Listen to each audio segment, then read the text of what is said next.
میرے عزیز دوستو، بھائیوں اور بہنوں،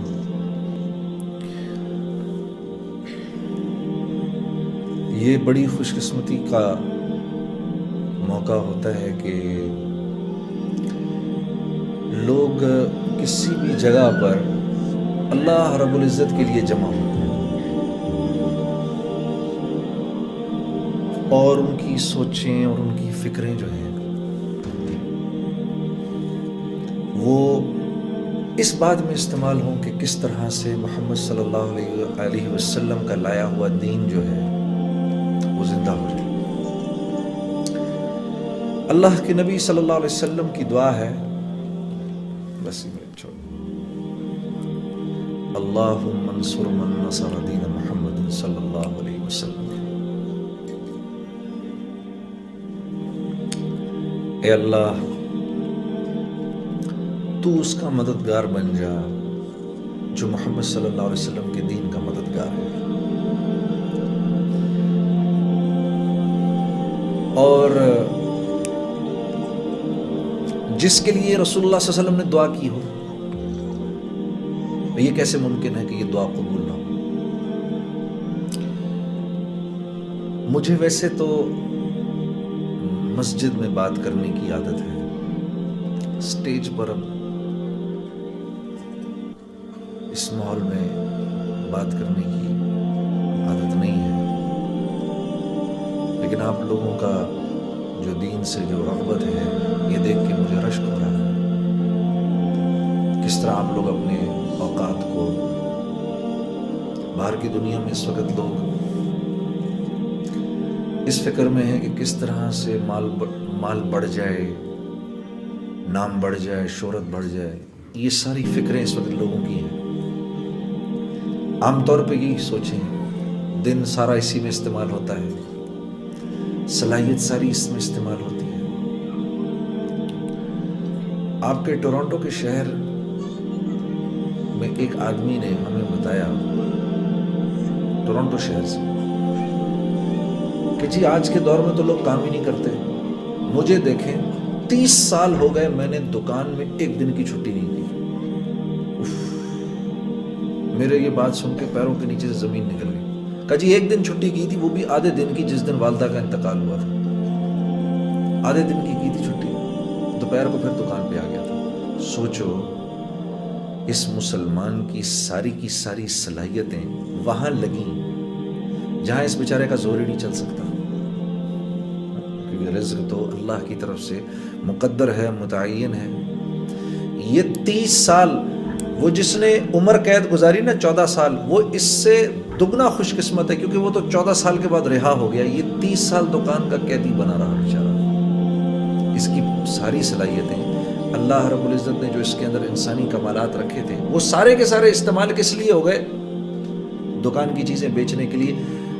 دکان میں بیٹھ کر یہ گاہک اپنی مرضی سے تھوڑی اندر لے کر آ رہا ہے، یہ تو اللہ بھیج رہے ہیں گاہک اس کی طرف۔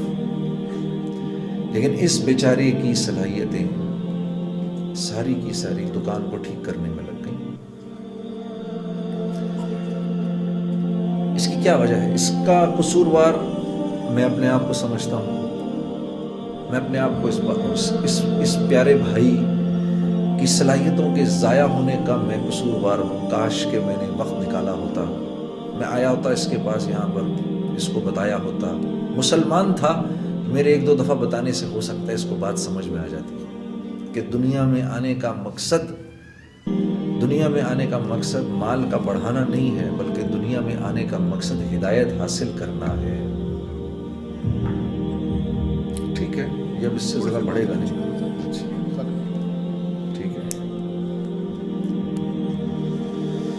تو دنیا میں آنے کا مقصد ہدایت حاصل کرنا ہے، دنیا میں آنے کا مقصد مال اور حکومت اور دولت اس کا حاصل کرنا یوں نہیں ہے کہ اس کا حصول انسان کے بس کی بات نہیں ہے۔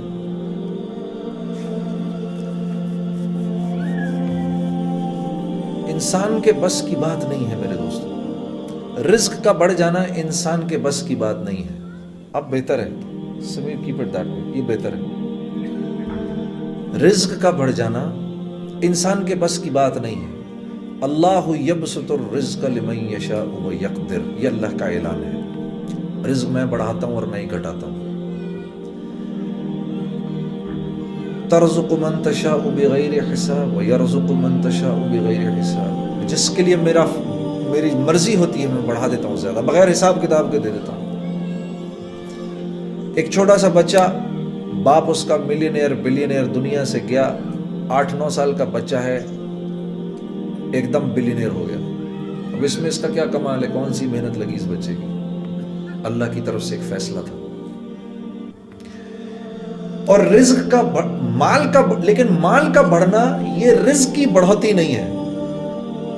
مال کا بڑھنا رزق کی بڑھوتی نہیں ہے. ہاں، رزق میں کیا کیا کچھ ہے؟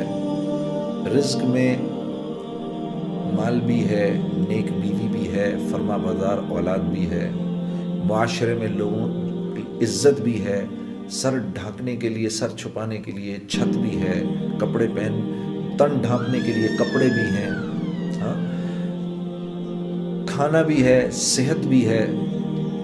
کروڑوں روپے پاس ہوں، کروڑوں ڈالر پاس ہوں، اور طبیعت اللہ ایسی خراب کر دے کہ آدمی کے جسم میں لقمہ ایک بھی نہ جائے،